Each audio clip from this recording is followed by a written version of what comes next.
Assalamualaikum warahmatullahi wabarakatuh. Pernahkah Anda merasa sudah bekerja membanting tulang dari subuh hingga larut malam? Tenaga sudah terkuras, waktu untuk keluarga sudah dikorbankan, bahkan rasanya semua peluang usaha sudah dicoba.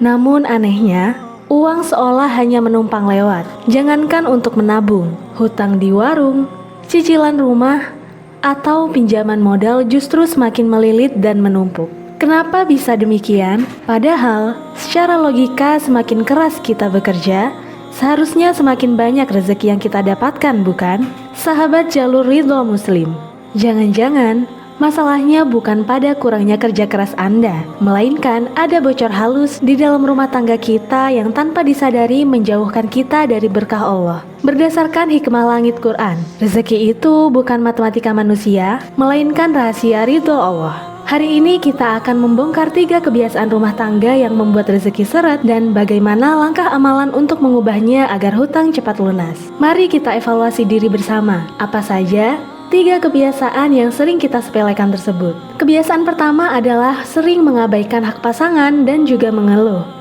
Di usia 35 tahun ke atas, ujian rumah tangga seringkali berwujud kejenuhan. Suami yang kurang menghargai lelahnya istri, atau istri yang terus-menerus menuntut dan mengeluh di depan suami tanpa rasa syukur. Tahukah Anda, rumah tangga yang dipenuhi dengan keluhan dan pertengkaran adalah tempat yang paling dibenci malaikat pembawa rezeki. Keluhan adalah bentuk ketidakridhoan atas ketetapan Allah, dan itu menutup pintu berkah. Kebiasaan yang kedua adalah menunda sholat dan membiarkan rumah mati tanpa Al-Quran. Kita sering mendahulukan panggilan konsumen, panggilan bos, atau urusan dagangan daripada panggilan azan.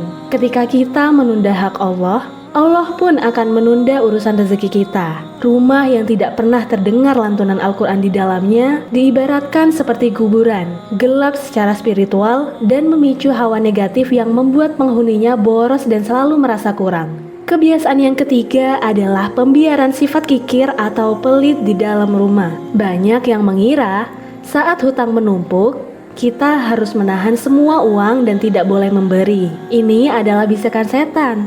Kikir kepada orang tua, pelit kepada nafkah wajib keluarga, atau enggan berbagi kepada tetangga yang kesusahan justru akan mempersempit ruang rezeki kita sendiri. Lalu, apa langkah nyata yang harus kita lakukan mulai hari ini agar sumber rezeki itu lepas dan hutang kita bisa lunas? Pertama, ubah kebiasaan rumah tangga kita. Mulailah mengetuk pintu ridho Allah melalui ridho pasangan hidup. Suami mendoakan istri, istri bersyukur atas sekecil apapun nafkah suami. Kedua, hidupkan kembali amalan sedekah subuh di dalam rumah. Sediakan celengan khusus di dalam rumah. Setiap selesai sholat subuh, masukkan uang berapapun nominalnya meskipun hanya 1000-an. Lalu ucapkan, "Ya Allah, dengan sedekah ini, berkahilah rumah tanggaku dan lunaskanlah hutang-hutangku." Malaikat di waktu subuh selalu berdoa, "Ya Allah, berikanlah ganti bagi orang yang berinfak." Doa malaikat inilah yang akan menarik rezeki tak terduga untuk melunasi hutang Anda. Sahabat sekalian, kerja keras adalah kewajiban kita sebagai manusia.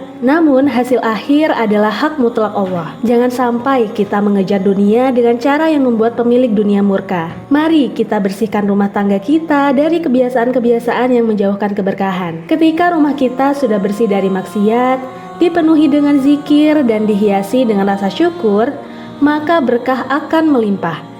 Dan disitulah pertolongan Allah akan datang secara ajaib, membuat usaha Anda lancar dan memberikan jalan yang lapang hingga hutang Anda lunas tanpa menyisakan beban. Mari jalani langkah perubahan ini bersama-sama.